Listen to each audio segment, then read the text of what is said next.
Good morning, everybody. It's 8:30. We'll call this morning's meeting of the Clay County Board of Commissioners to order for Tuesday, July 8th.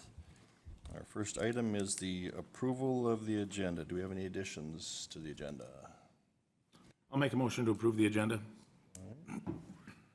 I'll say. We have a motion by Commissioner Bear, second by Commissioner Krabanoff. Any further discussion? Any further discussion? Seeing none, all in favor signify by saying aye. Aye. Opposed, the same sign. Motion carried. Citizens to be heard. Do we have any citizens to be heard? There's none in the audience. Do we have any online? We do not, Mr. Chair. Thank you. We'll move to approval of bills and vouchers. Move for approval of the bills and vouchers. Second. Motion by Commissioner Ebinger, second by Commissioner Krabanoff. Any further discussion on the motion? Any further discussion? Seeing none, all in favor signify by saying aye. Aye. Opposed, the same sign. Motion carried. Approval of minutes from June 24th. I'll make a motion to approve the minutes from June 24th, 2025. Second. Motion by Commissioner Bear, second by Commissioner Ebinger. Any further discussion? Any further discussion? Seeing none, all in favor signify by saying aye. Aye. Opposed, the same sign. Motion carried. All right, we'll move into our 8:35 item, which is a request approval of the Memorandum of Understanding with Ulen Hitterdal School District for a school resource officer. Good morning, Sheriff. Good morning, Mr. Chair, Commissioners. Thanks for having me here this morning. I am here to get approval for a 3-year MOU with the Ulen Hitterdal School District for a school resource deputy. As you're aware, we've had a long-standing relationship and collaboration with the Ulen Hitterdal schools for an SRO as well as teaching DARE in Ulen. The deputy that's been up there over the past few years, he's done a great job at building some really good relationships, and he has just done an excellent work at learning all the kids and getting just a very good relationship with those kids.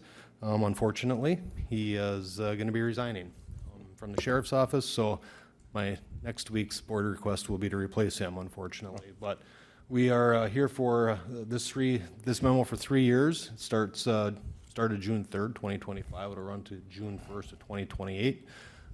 As you can see, we bill for 10 hours a week. That's what Ulen Hitterdal wants to have us there, is 10 hours a week, and we bill for 174 school days. Sheriff, is that, a few years ago, they had a resource officer for more hours than that, didn't they? They did have more hours. It was 4 hours a day. Now they have gone down to 2 hours a day, just strictly for budgeting purposes for them. So that will just be additional time that officer will have for other duties. Correct, yeah. So what they end up doing is they spend their time up in Ulen, and then they spend time on the road working patrol shifts. Okay. All right. Any other? Yes, Commissioner Ebinger. Just great employee. I hate seeing Deputy Lee go, but best of luck to him on his next endeavor. But big shoes to fill.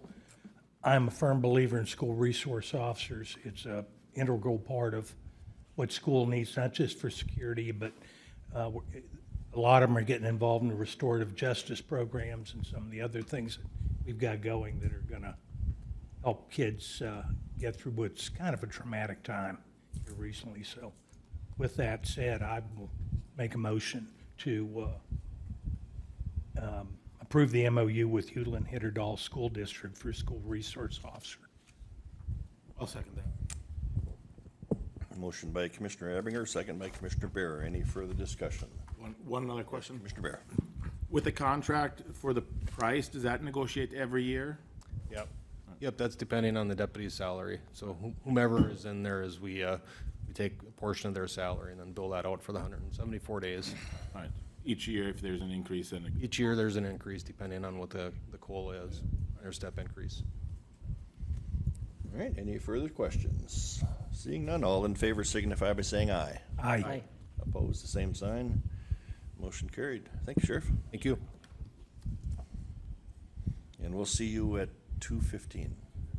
Thank you. All right, next we have a request approval to hire a full-time deputy auditor for the motor vehicle department. Good morning, Lori. Morning. I'm here to request approval for a full-time deputy in the motor vehicle department. We have a recent vacancy, so I'm just looking to fill that with backfill if necessary. So I'm just curious, so what, is there different types of positions there where you would want backfill, or? Well, we've got variable hour positions that come Oh. in, and so I'm not anticipating that at this time, but, So if a variable hour wanted to go into that position, you'd want to, and actually we did that with our okay, one of our last positions. all right. All right, any other questions? I'll make a motion to hire a full-time deputy auditor for the DMV with backfill. I'll second. All right, motion by Commissioner Mojo, second by Commissioner Krabanoff. Any further discussion? Just one question. Yes, Commissioner Barron. With this person moving on and hiring a new one, what type of savings are we gonna have on wage calculator? I honestly didn't calculate that this time. It should be probably, I'm guessing in the vicinity of probably $3,000 to $4,000 a year. So is the person that was leaving fairly new also? They've been there for a couple of years. Okay, yeah, that'd be about, sounds about right then, that'd be about. It came up really fast and I had to get it on the board, so I didn't have time to have Anna do a wage calculator on that one. All right. Any further discussion? Seeing none, all in favor signify by saying aye. Aye. Opposed, the same? Motion good. Lori, how's the new facility going? Good? Very well. The customers can come in, they've got plenty of room, and the flow works really well for us. It just is a really nice facility, and we've had a lot of comments on it. Good. You know, a lot of compliments. I'm curious, do they deliver pizza there? They do.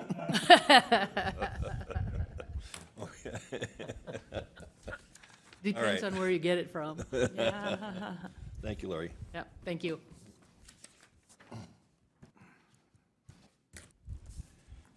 All right, so next, Quinn. We have a request approval to replace a social worker in the Child Protection Services due to resignation. Good morning, Quinn. Good morning, Mr. Chair, Commissioners. Yes, I am here to request a motion to replace the social worker in our Child Protection Division.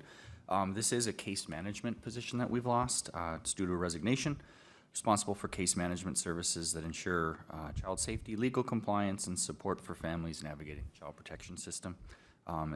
This role does support our mandated timelines, our court-related activities, documentation requirements, coordination with community partners, as well as many, many other things.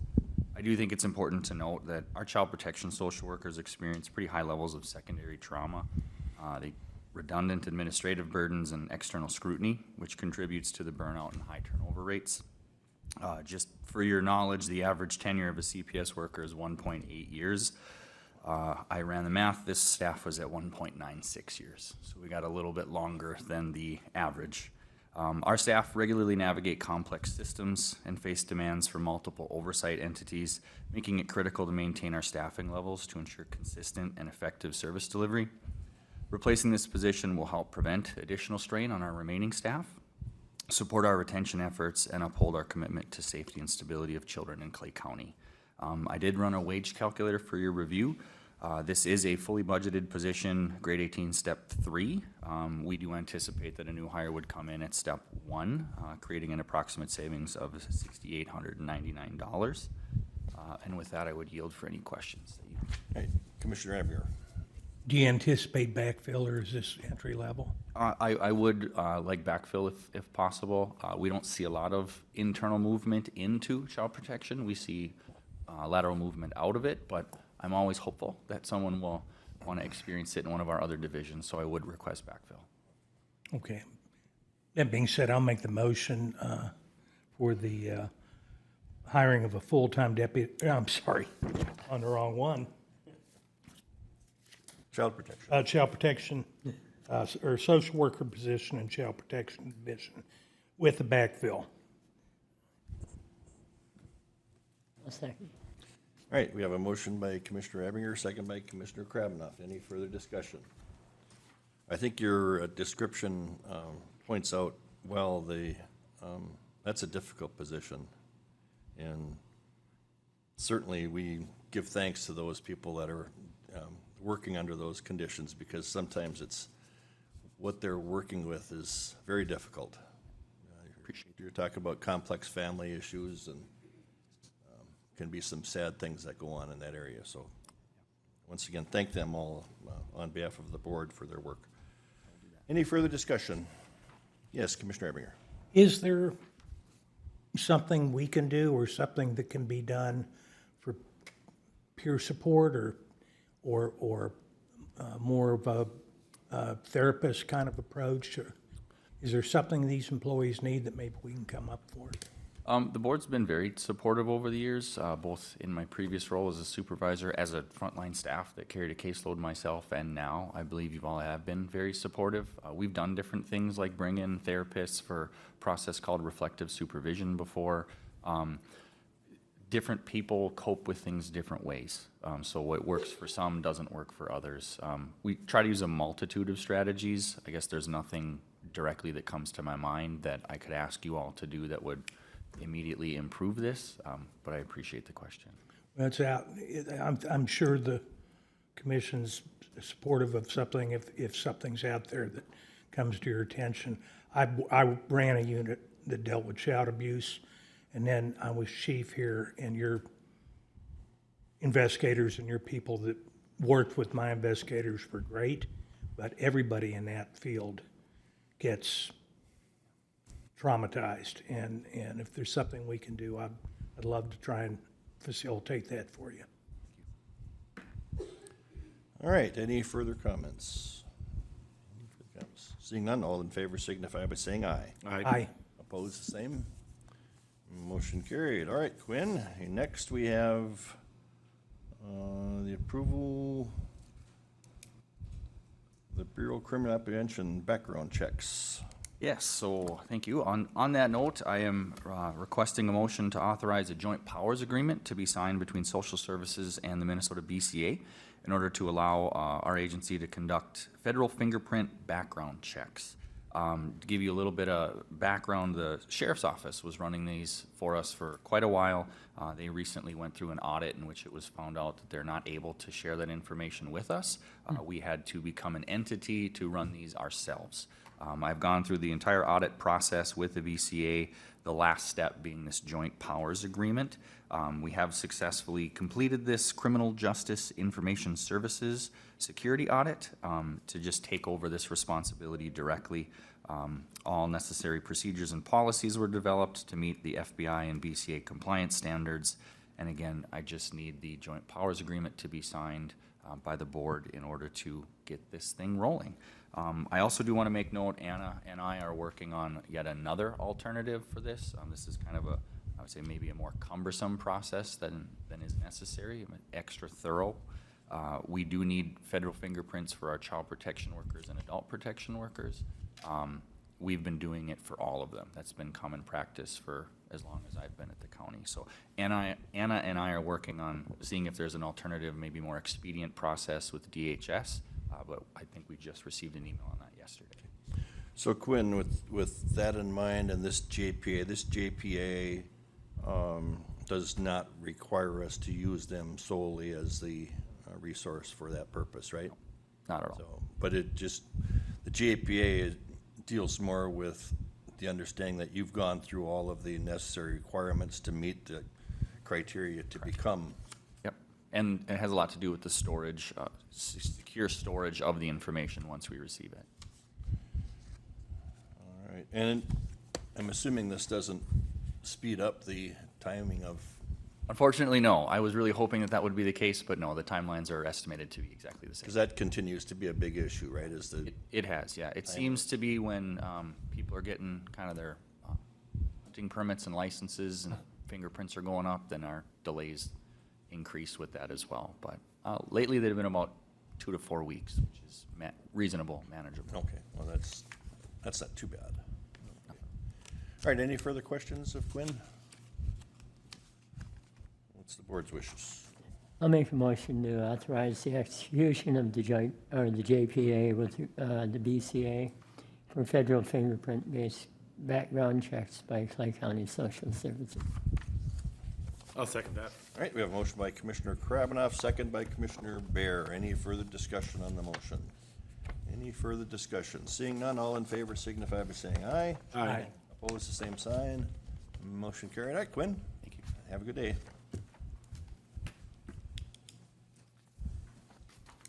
All right. Request approval of expenses for the land departments. Kimberly, good morning. Good morning, Mr. Chair and Commissioners.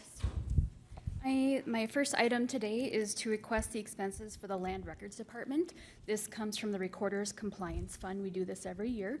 The Compliance Committee met earlier this April and requested for the 2026 budget that we allot $105,000, which is consistent with what we've done in the past, I'd say probably 10 to 15 years from this fund.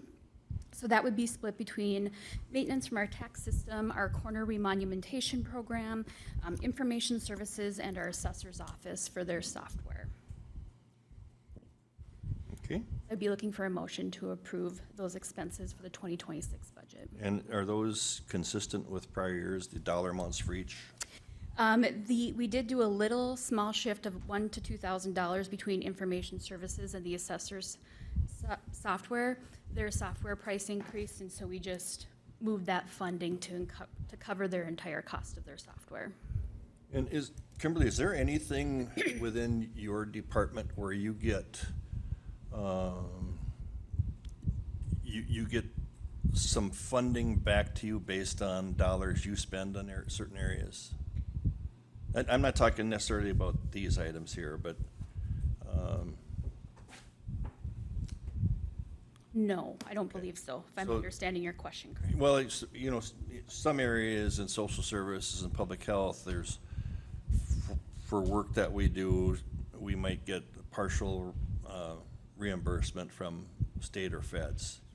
No, the fees, like the recording fees that we collect and the vital record fees, we do split that with the state, but we don't get any additional reimbursements beyond the fees that we collect. I was just thinking if there was, maybe sometimes if we could pull one of these things and put something in there that could qualify for some additional dollars would be, but apparently that's not the case, so. No, and under statute, this compliance fund has to be used specifically for expenses in the land records departments. Right, okay.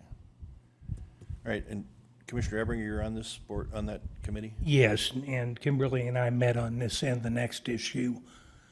She's very good about keeping me personally and then the board at large up to speed on what's going on. This is a good savings. It's spread out to where a number of departments benefit, and it still complies with the state requirements for how this money can be spent. So having said that, I will make a motion to approve the $105,000 expense for lands record departments in 2026. All right, we have a motion. Second. We have a motion by Commissioner Ebinger, second by Commissioner Krabanoff. Any further discussion? I have one Yes, question. Commissioner Bear. I'm a little confused here.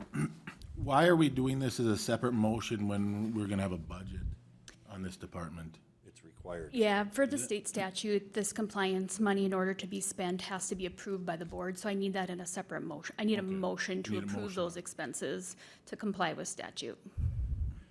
And does this money come from the state then? No, this is all money that, every single document that comes in for recording has a recording fee, and a portion of that recording fee goes into this compliance fund. And as long as we maintain compliance with statute, meaning that we return our recorded documents within an allotted time frame, then we can use these expenses for land record departments Okay. within the county. That cleared it up.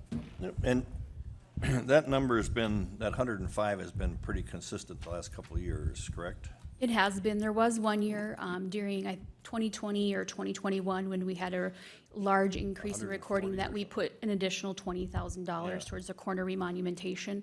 Right. Otherwise, it's been pretty stable. The fund that we collect for that varies each year because the number of documents that we record can change. So in the past few years, we haven't even been collecting that 105,000, but we've had a little bit of balance there in order to maintain that same number. What have we been collecting? Excuse me, let me look here on my budget.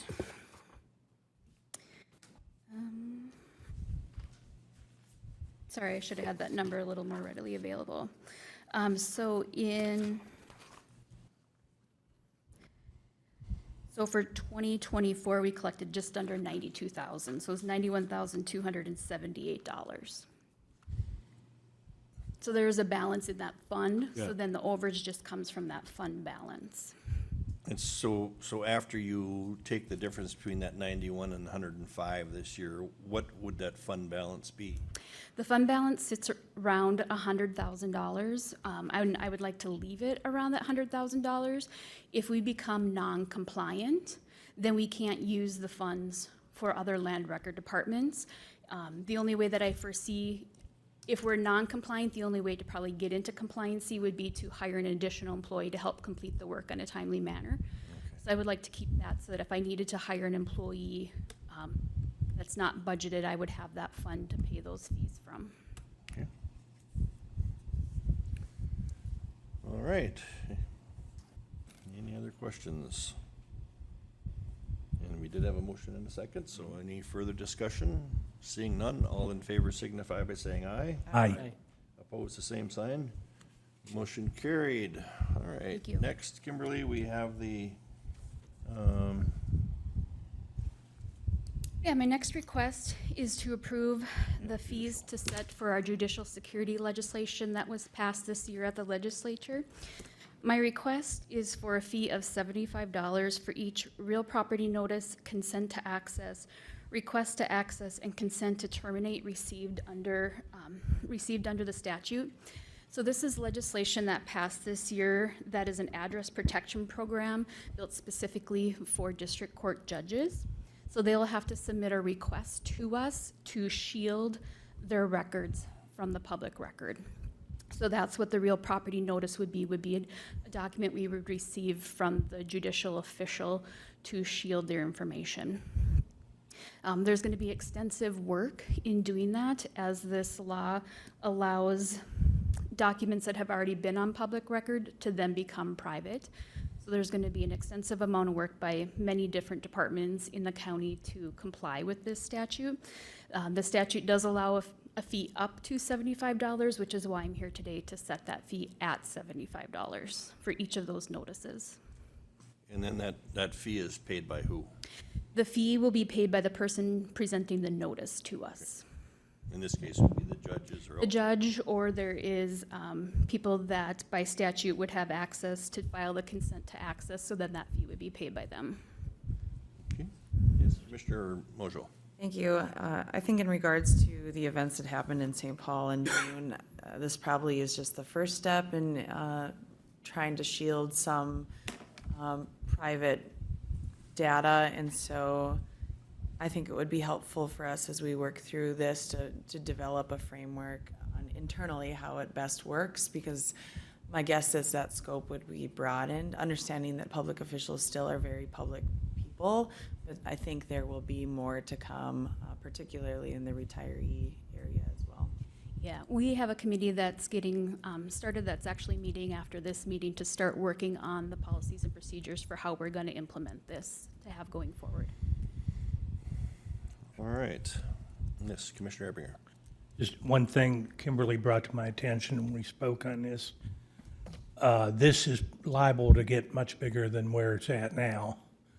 And as that happens, there will be a reduction in inquiries that they can assess for, and we may see a drop in the departmental income, the revenues they generate.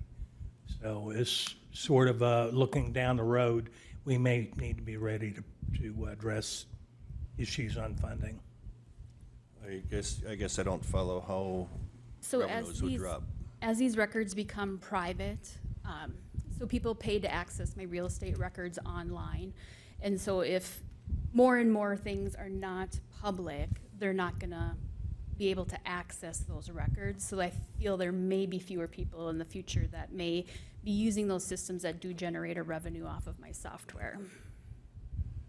Well, I would hope there's not an overwhelming number of people looking for judges' addresses and those types of things where we're getting revenue right now, but, Hard to know, because I'm not sure who's all searching. yeah, Okay. Well, it's not just the judges, though. I mean, there's discussion right now on elected officials, yeah, yeah. obviously. And once that happens, there's going to be other people that don't want to, it could become generalized enough to where it impacts on the revenues that Kimberly's people generate. So just a kind of a heads up. Yeah, State of Florida has implemented similar legislation, and they have over 40 parties that are protected by this same similar legislation. 40? 40. Yes. Will the $75 actually cover the time spent on this? No. But The you're original, restricted. But we're restricted by the state, that's we're restricted by statute. The original fee proposed in legislation was $40, and we got it up to $75. No, we're gonna have hours and hours of work developing policies and procedures for this, and then the actual work when we receive the notice. So, no, the $75 is not going to cover that.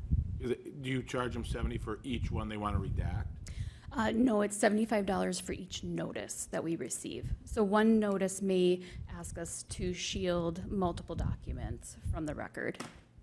And it's shielding back the specific documents and shielding forward.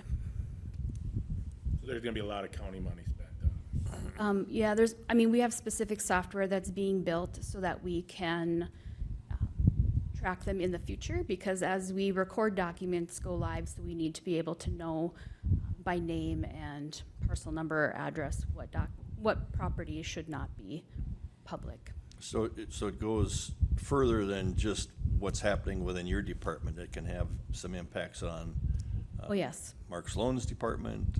Yes, yep, Corey's the assessor's department. office, the auditor treasurer's office, information services, possibly even public health with their septic systems, and planning and zoning for sure. Okay, and it's complex. Yes, Commissioner Mojo. Thank you. Given this came out of the 25 legislative session and understanding that, the state budget won't come again for another 2 years, these are really important pieces for us to track in regards to not recouping the amount of funds that it will take to actually process through these things. Sometimes those tweaks are easier than larger lifts at the legislature, so it'll really be helpful for you to maybe keep a tab on that, and we can continue to raise that voice, not only for the next session, but because I'm anticipating larger changes, as said earlier. It will help us rolling into that next budget cycle to maybe allocate more that makes more sense. Yeah, and I think our Recorders Association and MACO will probably be tracking that as well and help with that. But yeah, I'll definitely be keeping track of that to kind of have an idea to prove what time it takes. Thank All right, we have a request to approve the fee of $75 for each property notice. I'll offer a motion to approve the fee Second? and all of the other issues added Okay, in. everything that's in the request there. All right, we have a motion by Commissioner Mojo, second by Commissioner Ebbinger. Any further discussion? Any further discussion? Seeing none, all in favor signify by saying aye. Aye. Opposed, the same. Motion carried. All right, we'll move on to your next item, Kimberly. Okay, thank you. My next item is request approval for a fee increase for online real estate records. Many different professionals throughout the county access our real estate records online. It's an expensive cost to me to have those real estate records online. They need to be protected through security, and they run different cybersecurity tests and things like that on there. And so I am asking for a change in fee for the overage costs on our contract for that. Right now, we kind of have a sliding scale. I would just like to move it to be just 20 cents per minute for any overage for all plans. That just makes it a little bit easier for me to administer, and when talking to people about these plans, it's just a straight 20 cents across the board.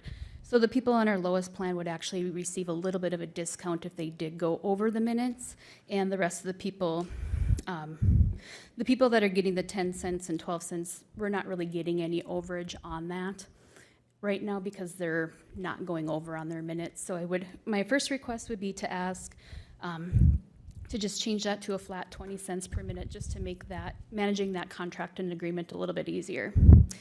The second request would be to increase the print cost to 40 cents per print from the 35 cents. We implemented these real estate records online in 2003, at the end of that year, and it has been 35 cents a print since that year.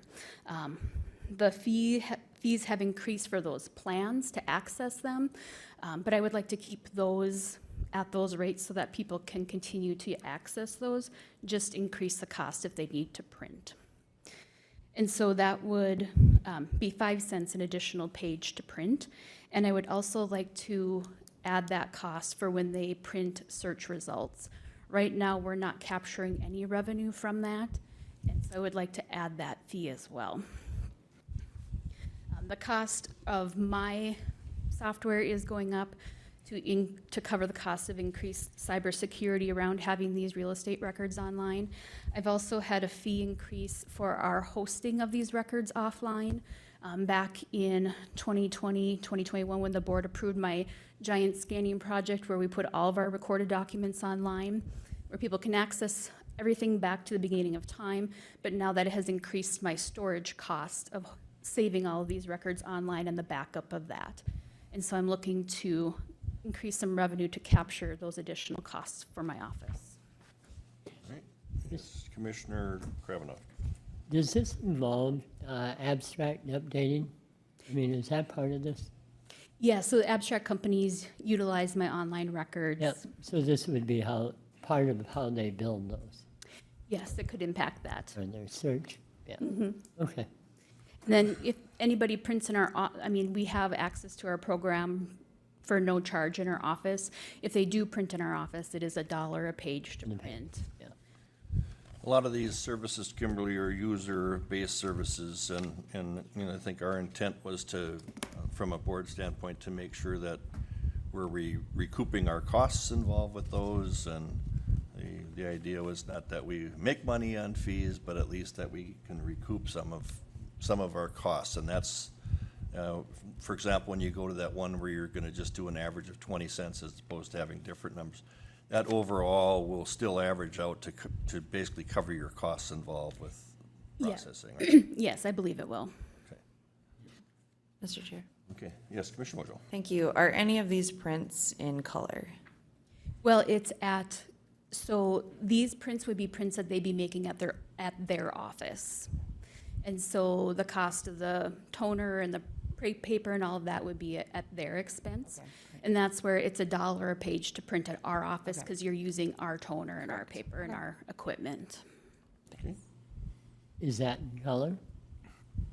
No, typically everything scanned into our system scans in black and white because the cost to store color is astronomical. Okay. And so everything scans in black and white to save on long-term storage costs.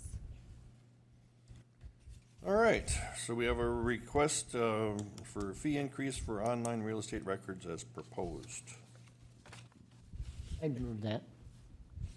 Second the motion. We have a motion by Commissioner Kravinoff, second by Commissioner Mojo. Any further discussion on the motions? Any further discussion? Seeing none, all in favor signify by saying aye. Aye. Opposed, the same. Motion carried. All right, well, I guess Kimberly, we'll go right into your budget presentation. Thank you. Yeah, so moving on to my 2026 budget, I'll go over my revenues kind of at the top first. That first line, there's a slight decrease. That's for the county portion of our recording fees. We are seeing those numbers still be a little bit lower than our average after the 2020, 2021 low interest rates. And so I did decrease that just a little bit in anticipation of not getting as many documents to record. That next line, that is our revenue from our online real estate records. So there is an increase there as I anticipate we'll have an increase in fees collected for the online records. Question right there. Is that what we just agreed to, that increase would show up there? Yes, yep, in that line. And you put that in there and with the anticipation of our board action today. I did. So you'll see that increased revenue there. And then on the bottom, that very bottom line, computer software, you'll see an increase in the expense there because that is my increased cost from my software vendor for all of the maintaining the security of these records online. Very good. Okay. That third line, that recorder's equipment fund, that's an in and out. So you will have an expense matching that $85,000 on the end. That is our technology fund. Money from that comes from our recording fees and goes into a fund specifically for the recorder's office for the use of technology within our office. That next line, that's our compliance fund, that $105,000. You can see there it has been that $105,000 for several years. So that goes into my budget as a revenue, and then those expenses come out of all of those other departments. So that 105 just kind of offsets the county levy on that. The next line under surcharges there's an increase of 11.11%. That is for the county portion of our vitals fees.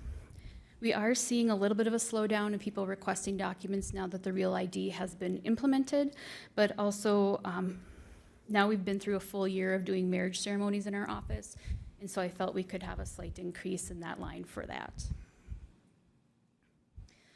Interest revenue, I had been kind of guessing low, not knowing where the interest rates were going to be, but now I feel pretty confident in increasing that to about where we're going to have it at. Moving down to my expenses, most of my expenses are employee related. You'll see an increase in my professional services of $500. I now use a online translation service through the phone or through web when we have non-English speaking people here, so we're having expenses for that. That's just adding to our customer service by being able to translate with those people better.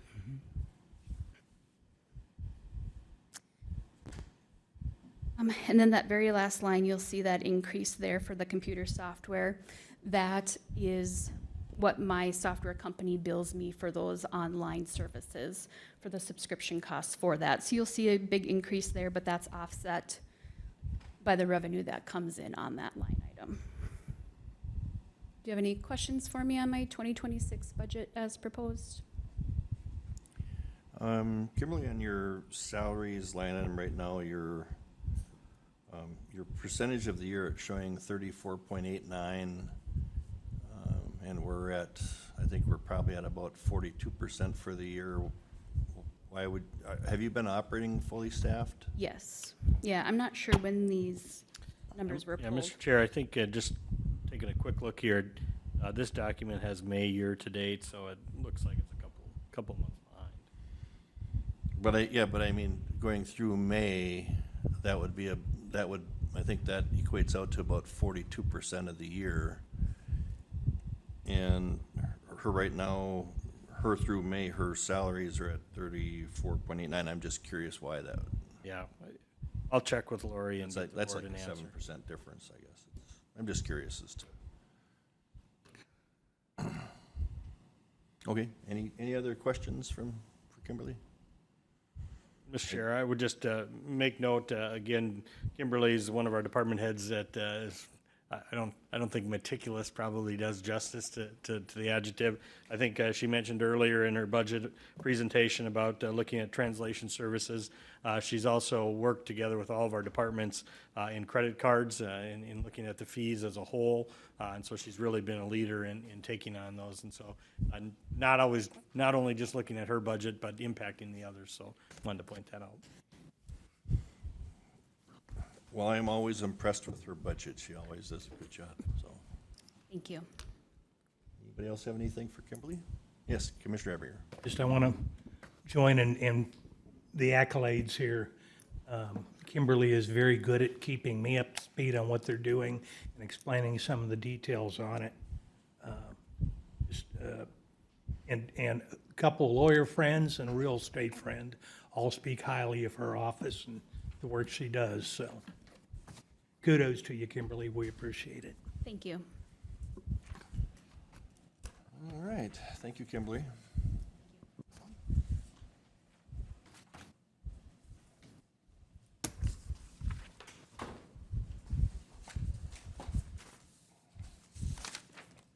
All right, next we have a Human Resources Budget Presentation. Good morning, Anna. Good morning. Thank you for having me this morning.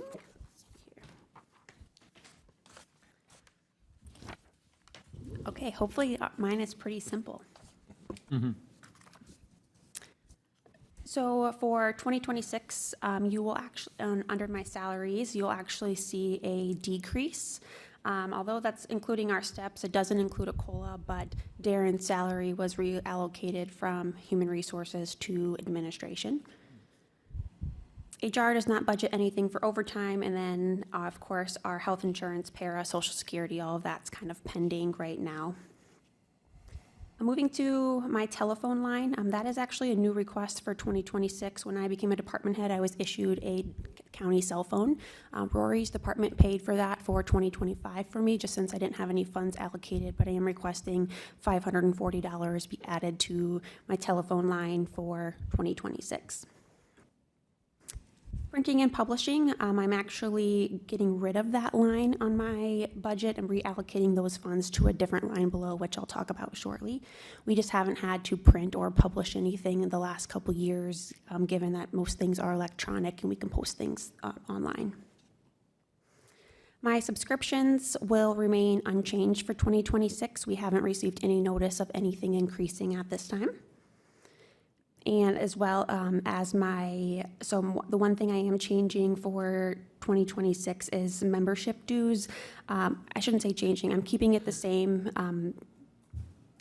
Like sometimes that can go in line with subscriptions, but we do have a couple memberships like Macrama and Pelra and some other things of that nature. Similar to my printing and publishing line, my advertising line is also decreasing for 2026 with the implementation, of UKG. We just aren't really publishing things in the paper anymore, so we don't really have to advertise in that way. Other professional services for 2026. So last year, the board approved HR to implement recruiting and onboarding through UKG. That was funded by HR and IT. And so in 2026, I do have the cost of that program in my budget. As I mentioned a couple lines ago, I was reallocating funds for my printing and publishing and my advertising to our training budget for 2026. Just as a new department head, there's some additional things that I'd like to seek, as well as having a new employee in HR, just some additional trainings for us. Our conference and workshop registrations remain unchanged for 2026. HR does not have any equipment or maintenance that we have to repair or maintain. And then the next couple lines for meals and travel expenses, those remain unchanged. HR attends a couple conferences a year.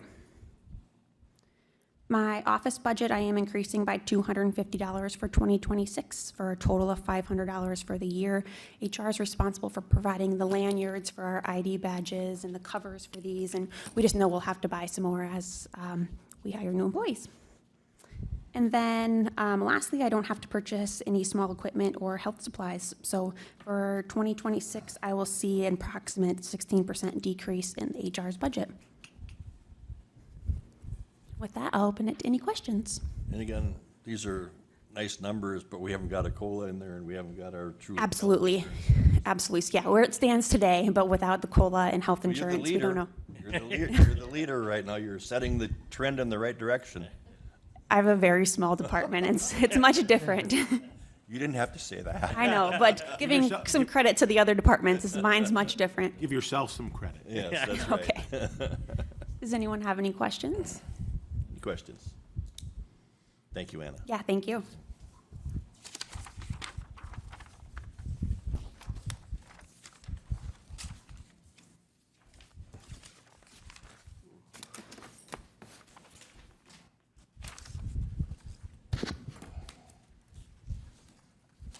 Here comes a big budget.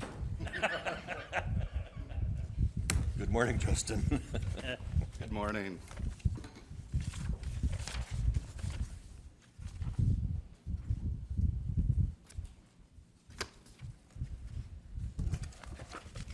Good morning, Ann. All right, whenever you're ready, Justin. Yes, so good morning. I'm here today to present the Highway Department budget for 2026. So our budget is comprised of 4 sections.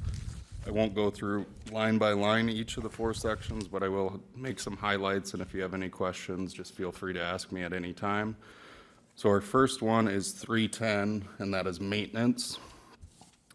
So for 2026, we estimated revenues using the past year trends and what we are expecting for revenues for state aid based on what projections are that we've seen from the state. So for example, 10-310, 5409 is the township maintenance revenue. That's based on a 5-year rolling average, so we do know what that's going to be. Is any questions on the revenue side of things? Overall, there's nothing glaringly different this year versus last year. On the expenditure side, the first thing you'll see is 10-310, 6105. So I do not have any new requests this year, so that's staying the same. We were actually able to eliminate, last year I did have a new request for a new maintenance worker. And I had mentioned that I would eliminate 37,500 in part-time summer expenses as we don't utilize that position. And so we did eliminate 37.5 from that. Overtime, we went down slightly. Even though last year was a very mild winter, one winter can really eat up that budget big time. And obviously we've had 2 mild ones in a row. 10-310, 6277, so that's the training budget. So if you recall, when the board passed the CDL policy, that's where this comes from. Just an update to the CDL policy, it's been working really, really well for us. To date, 6 employees have utilized this course, 2 being this year alone. And I feel like it's been a really good recruitment tool for our department as we have used it a lot. One question there. For the 6 that have utilized it, are all 6 still employed with the county? Yep. And 2 of them, I believe, are past their 2-year commitment time too, and they've stuck around at the county, so. 10-310, 6454 is up slightly, so that's uniforms. That just, every other year it goes up and down based on boot years. So if it's a heavy boot year or not heavy boot year, we do give employees $200 every 2 years to purchase a pair of boots. And that is in the union contract. 10-310, 6502 is road materials. I did increase that by $200,000 from 1.2 to 1.4. And I did lower something a little bit further down the line by 100,000, and I'll get to that. The reason I increased it by 200,000 is just the rising cost in gravel, and then also trying to build a stockpile for ourselves because you never know what's going to happen in the future. Because really the last 3 years we've only gotten 1 competitive gravel bid, so we do need to have some material on hand in case we don't get a good bid and we have to haul it ourselves. So I did lower roadway maintenance by 100,000, which is 10-310, 6566. I went from 400 to 300, so a net change of only 100,000 between those 2 items. And then 10-310, 6509, traffic supplies is up 5,000 just to cover the increased cost of sign and posts and trying to make improvements where we can. Within the last 2 weeks, we've actually implemented a new sign software along with GIS, and we've noticed how out of date our old sign software was, so it's been something that's really nice to have. And we have 2 people in the summertime working out of our sign department, so we've been able to make some improvements there. And then 2 years ago, we purchased that retro reflectometer, which has actually added some life onto, we were gonna replace stop signs 2 years ago, and we ultimately didn't end up needing to do that 2 years ago. 10-310, 6567, weed and brush control is up 5,000. So annually I meet with SWCD. They kind of we give them a budget and they go through where they're seeing noxious weeds and where we think we need to spray, and it's been a program that's been working really well. And then 10-310, 6807 is the one turn back within the city of Moorhead, the street allotment, town road, gravel tax. And as you recall, last year was our last payment of the 40th Avenue turn back, which I'll get to where I allocated that coming up here.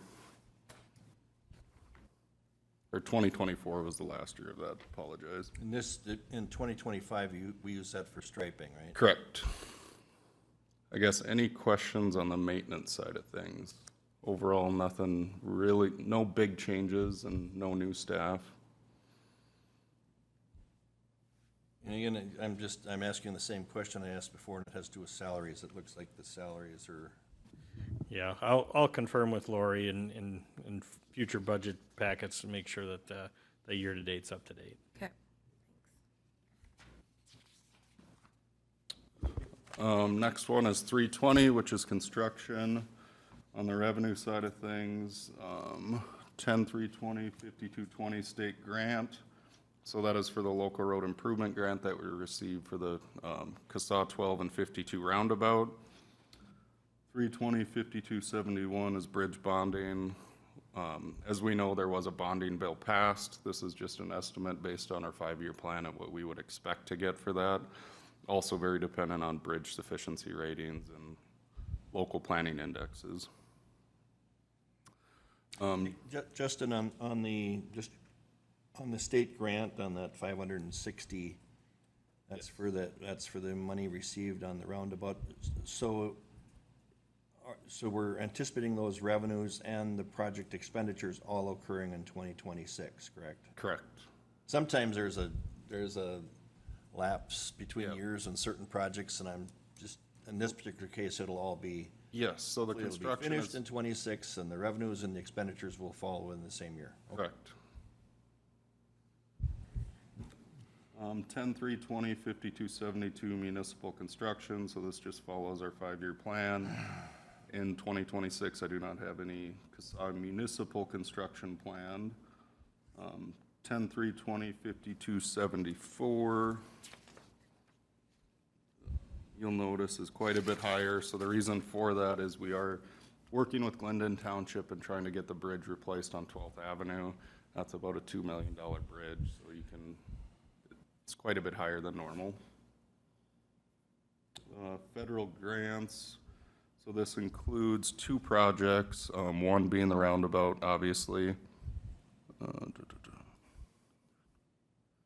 And then, a bridge replacement project that we're also doing a project with Wilkin County that we both have bridges that we'll get federal aid for and package them together. I guess any questions on the revenue side of construction? So again, that 6.5 million in regular construction, that's assuming that would be bridge money coming in, So that covers $2 million. That covers CASA regular money spent, township bridge money spent, any construction that's not a grant.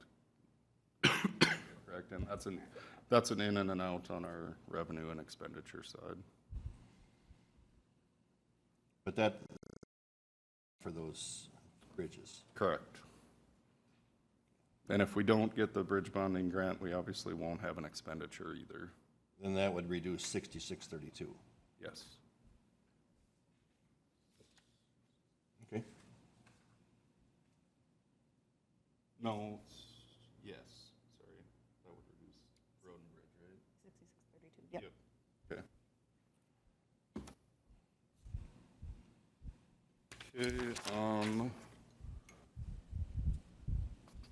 expenditure side, Can I just ask a question? So the 6,500 includes our, what is it, 4.1 or 4.2 that we get from, correct, so it follows my 5-year plan. Right. Plus the township bridge project. so we ended up, was it 4.7 or 4.7? A little under million? 4.7, yeah, 4.6 something. Yeah, and so the rest then would be anticipated bridge dollars, bridge bonding dollars.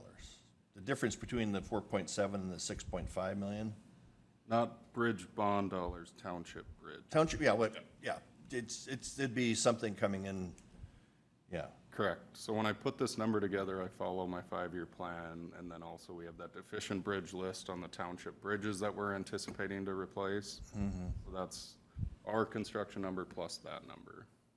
And so then when we go down to look at 6632, when we're at 8 million, so we're about $1.8 million more in expenditures than revenues. Is that going negative into our allotment? No, so that, I believe that also covers bridge bonding on the expenditure side, correct? Yep, it covers bridge bonding, any federal dollars that we receive, CASA regular and township bridge. So it'd be that 1.27, or, Okay, so we would be adding together that this, 1.1 million in federal. that 1.1 and the 6.5 Yep. And the 170,000 from bridge bonding. and the hundreds, okay, okay, so that gets us closer to,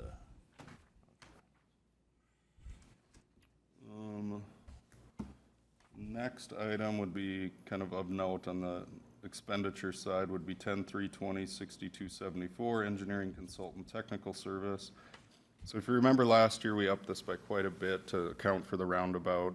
Now with the bridge, or with the bonding bill, there is gonna be local road improvement money. So I did increase this slightly with plans of going out for an RFP this fall for the CASA 11 from Saban all the way to Titan Machinery. So my plan would be to go out for an RFP to help design this and then also go after that local road improvement grant in hopes of accelerating the construction there.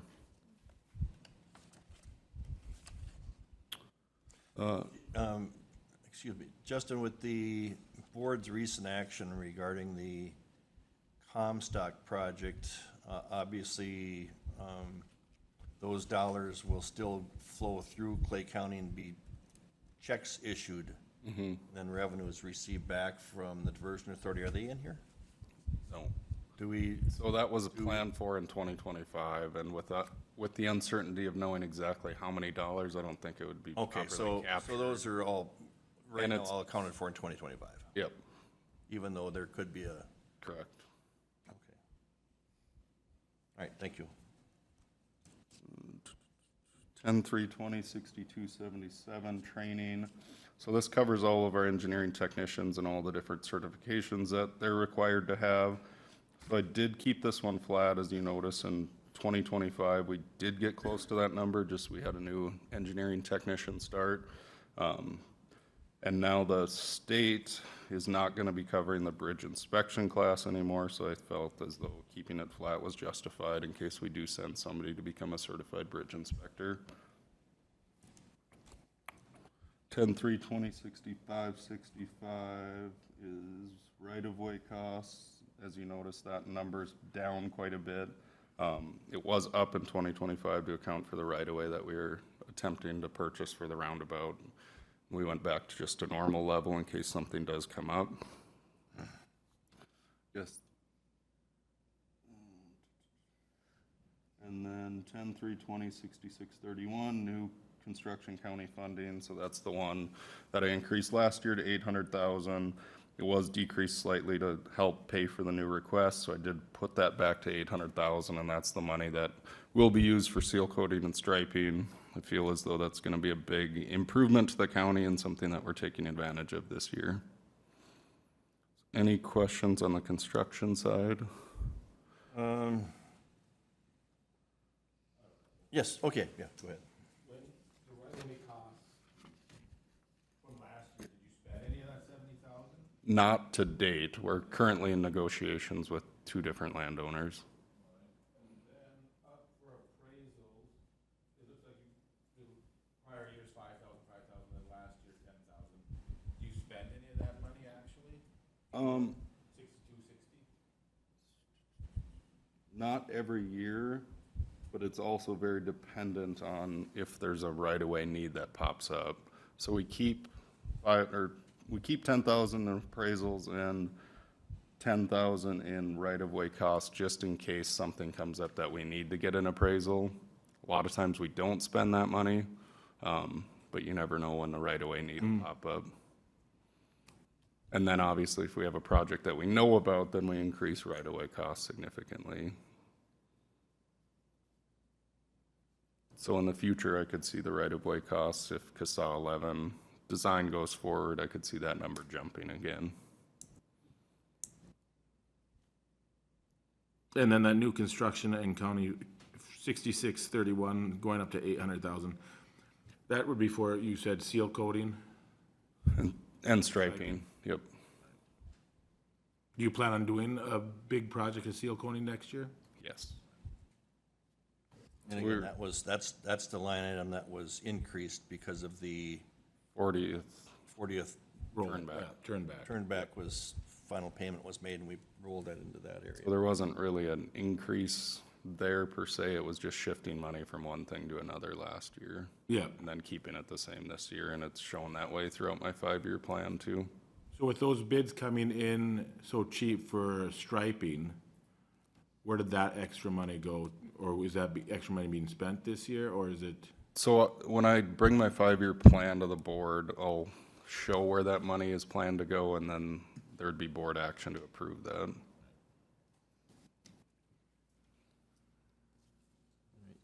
Justin, I requested, I'd like, so the 6630, the wheelage tax projects, is that the money that we pay out to our small cities? Which 6630, municipal construction city wheelage tax? Yes, that is the city portion of what we collect in wheelage tax. But it's what we've decided to give back to cities. It's not the city's portion. Correct, yeah. Okay, And so, and it's showing as a revenue down in Unallocated. 805 as wheelage tax. So the city number and the county number add up to what we're requesting as revenue in Yeah. 805, so it's a neutral item. right, I guess what is it easy to get us information? When did we start that wheelage tax? Was it like 5 years ago or more than that? Or More than that. Okay. Could we maybe, is there a way that we could give us a historical information based on how much we gave to each community? Whether it's the last 5 or 7 years, is that hard to do, or? No, I have that information, I can. Okay, so could you provide that to us? Is that something you would want in the form of a agenda item, or just sent to Steve to be sent to you I guys? think you could send it to Steve, and Steve can send it to us. Is that broke down by city? Yes. Thanks. Yeah, it's just nice to know what that annual amount is and how it's grown, if any, And then a lot of those smaller cities do carry a balance, kind of saving up for a bigger and we project. allowed them to extend those balances to save up for a larger project. Yes. And remind me again, does the wheelage tax go to the city on the address? Nope, so it's all based out on Population. percentages. Population or? Yep. Yeah, it's a formula that we created as a board to provide. I guess them. the reason I'm asking, I live 10 miles south of Moorhead, but my address is Moorhead. So what I was asking is the cars that I license with my Moorhead address, does that go to Moorhead or does that go to the pot to divvy by percentage? And I think I heard what you said. So 70% goes to the county, 30% to the city based on population. So then if you look on the screen, 51% of the 30% goes to the city of Moorhead, and then 7% to Barnesville, Dilworth, Glendon, and Holly, and then 3.5% to Comstock, Felton, Georgetown, Hitterdal, Sabin, and Ulen. And for our new board members, because this was probably even done maybe before Dave and Paul. Yeah, so when we went through and elected, it was the county's authorization to collect the $10. And certainly part of my position was that if we're going to collect it, we need to allow a portion of it to go back to our cities. That was totally an option that the county had, or the county could have technically kept 100% of that for county purposes. So I just letting the board be aware that in previous actions, we've decided to contribute some of those dollars to our communities, of which some counties don't do. So, just a point for future. Okay. Mm-hmm. Yep. Mm-hmm, yeah. Well, yeah, and I think it's just another way to show how the county has collaborated with our communities in the past, and it's something that we have voluntarily done on behalf of our communities, so. Okay, I'll get back to your presentation. When you send that information to Steve, can you send that policy with that? Yeah, yeah, if you could, yeah. All right, next. All right, so next would be 330, which is admin. So highway admin covers our office manager, admin assistant, assistant engineer, and then highway accountant. On the revenue side, not a whole lot of change here. Overweight permits. Guess there's nothing really of note there. So 10-330, 6271. So other professional services. So that covers our accounting software and then also RT Vision, which RT Vision does both time cards and then also our construction tracking software. That helps with MnDOT and state aid quite a bit. 10-330, 6401, I increased small office equipment last year. I kept it the same this year. I guess there's really not a whole lot of stuff or increases here or anything of note. If there's any questions, I'd be happy to answer them. 6354 workman's compensation. You have an increase of 5% there.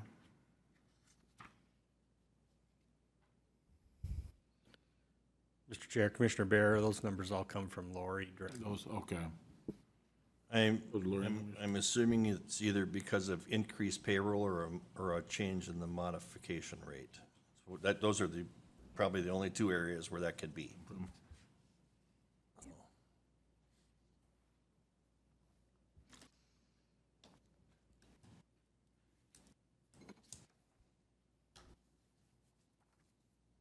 All right, we can go to the last one, which is 340, and that covers our shop. So that's our diesel mechanic and our shop foreman.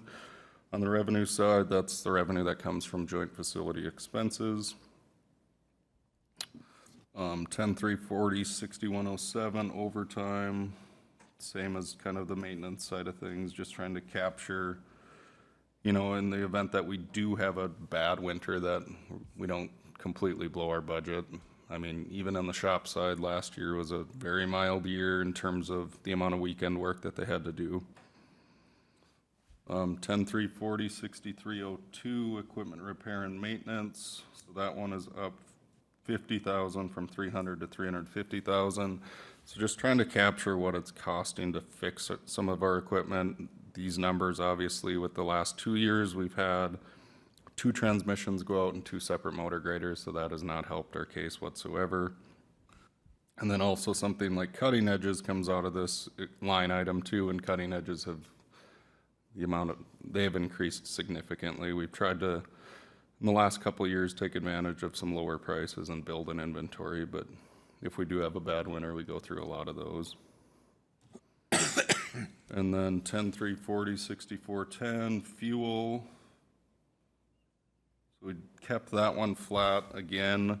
Obviously, we came in quite a bit under last year, but if you have 3 or 4 bad blizzards, that can significantly change that line item.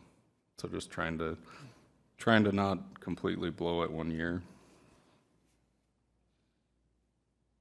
And then radio equipment, we did go up $500. So each year we purchased 2 radios in hopes of getting every piece of equipment that we have with an Armor radio.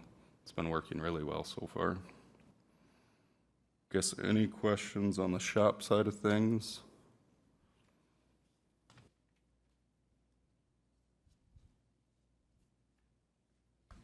So the internal service going from 1.5 to 1.6, is that because of new, or is that just the 3% add-on, or? That number comes from Lori as well. It's just trying to keep up with equipment.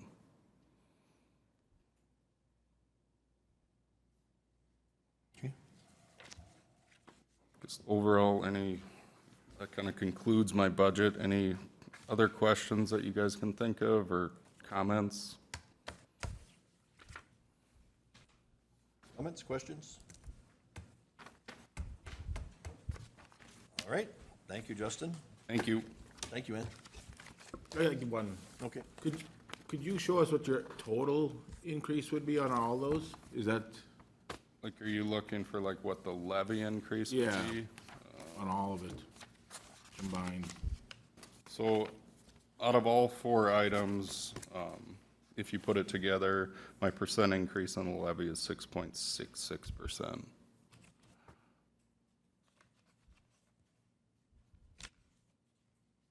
And you have no new requests? 0 new requests. Okay. All right, thank you. Thank you. All right, we're going to take 5 minutes.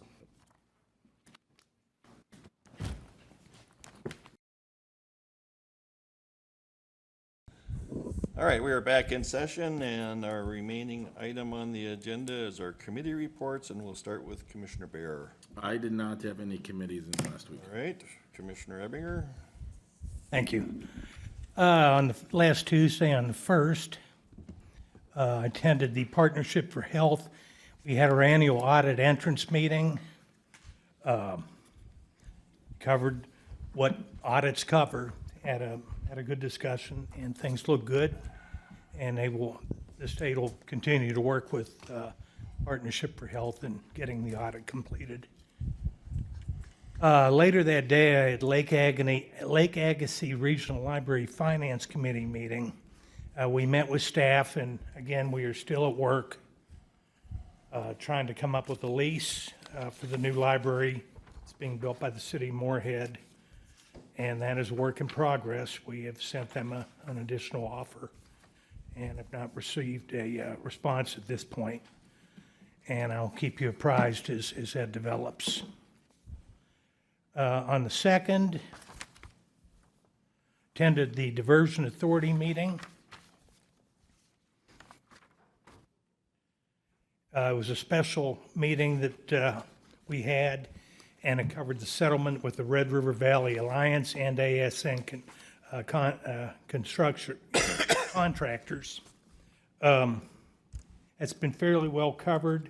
This addressed numerous issues involving about 400 million, as I recall. Commissioner Campbell, that was the amount that was in contention. It was settled for 57 million, which will be paid out incrementally as the work progresses. I really think this was a good deal for all concerned. It gives the people building the diversion a little motivation to move along and keep it on date. And the conclusion of this was that it is going to be completed in a timely manner. Mr. Campbell may have a little additional on that. I won't just get into the weeds too deeply, but we did vote to accept the proposal as it was presented to us by the executive director and council, and the other participants in this signed the following day, so it's an accomplished deal right now. And that completes my report. Thank you. Commissioner Kravanaugh. And one meeting, Health Insurance Subcommittee meeting. It was a short meeting to discuss the planning of our next health insurance meeting coming up in later July. Mr. Moschel. Thank you. I have notes that we had a highway tracking meeting last Tuesday.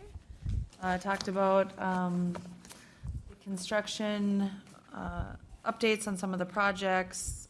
Talked about the Comstock bidding that we had earlier that day, and that's my abbreviated notes. Because I brought the agenda from April 23rd. Okay. So, unless you want to know what happened April 23rd. That concludes my reports, but I do have, as you know, this is the Clay County Fair Week. That is such a vibrant activity for all of Clay County. This board really supports the work that happens out there in a myriad of ways. Clay County is having the Government Day out there on Friday, and hope to see as many folks out there as possible. And if you'd like to work a food stand shift, just to, live the era that we used to flip burgers in at the 4-H food stand, 4-H and FFA kiddos will be out there flipping burgers or pancakes, depending on the time of day. So hope to see you in Barnesville. Thank you. All right, I also on July 1st, we had the Highway Tracking Committee meeting. We talked a little bit further about the next steps that we're going to be going on with the Comstock reconstruction project. Justin talked about having a rough draft of at the August highway tracking meeting for the 5-year plan. There was a request from the city of Moorhead to swap CASA 3, which is the 11th Street, from Center Avenue to 18, which is just north of the beet plant. They'd like to switch that with 34th Street, which goes from Trunk Highway 10 to 18. We asked for a lot of additional information on that. No decision, obviously, and that we had some concerns regarding that request, so we'll see how that pans out. There was also Justin again updated us on some concerns regarding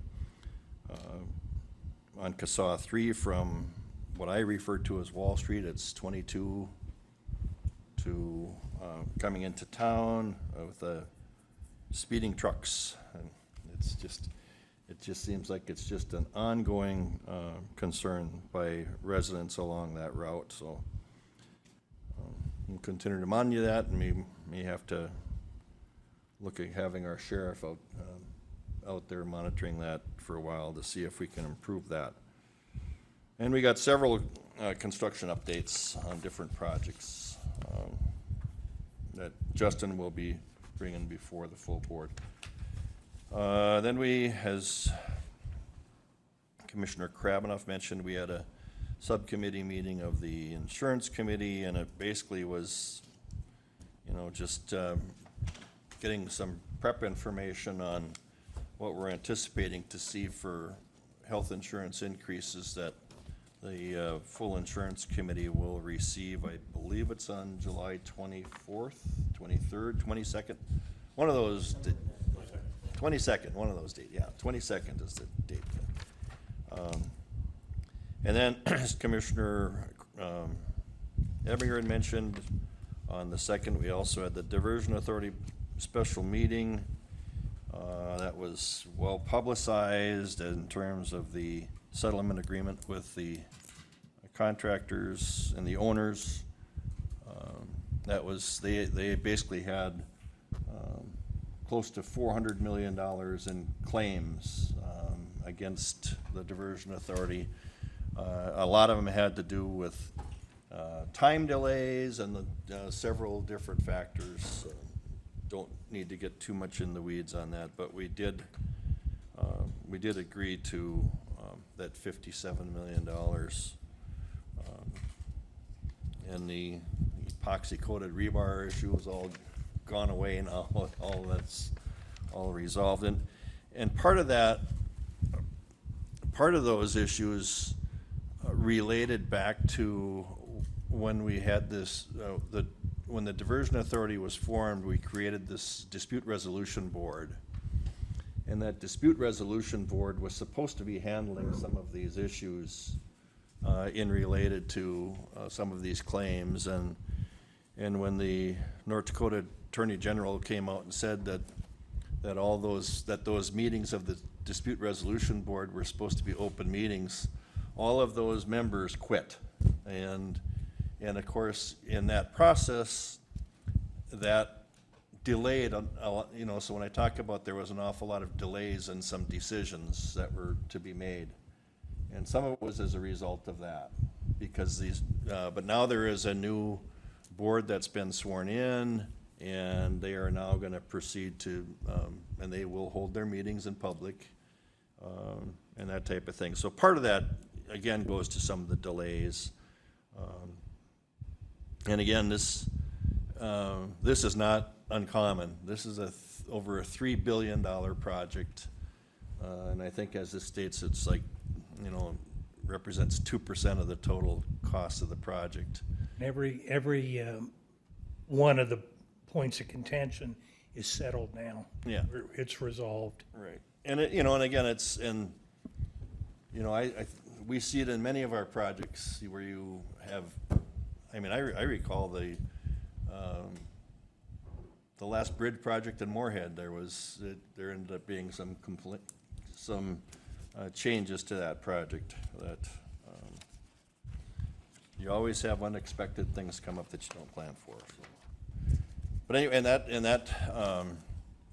that money is all covered under a planned contingency. I think we had a contingency still probably in the amount of somewhere between $150 and $180 million in contingencies that we still had for the project.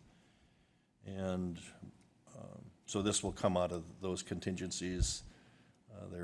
At this point in time, there's no need to be looking for additional revenue and that type of thing, that the current financial plan will cover it under these conditions. So that concludes my report. Steve.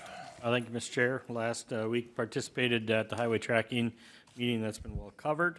Has been addressed also. I had several meetings last week with Anna and Darren in regard to our health insurance RFP.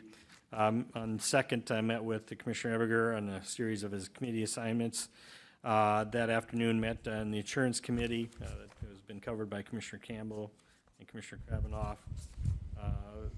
Yesterday worked on several upcoming meetings. We're meeting with our rural cities in regards to the the dispatch facility. We also have county management tomorrow, and then next week after our board meeting, we're having our quarterly EDA meeting.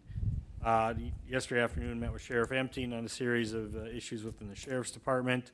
Just of note, upcoming for this board to be aware of, we received notification this week that there's a new opioid settlement as part of the national opioid settlement with Purdue and the Sackler family.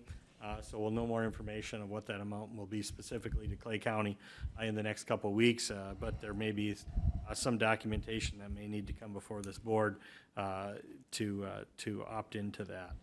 And also next week, while we have not gone through all of the budget presentations from both our internal and external requests for next year, we'll have hope to have the first budget packet look out into 26 for you as a board next week, and looking for some direction. So with that, that concludes my report. All right, thank you. Brian? Anything? Sarah? All right, we're adjourned.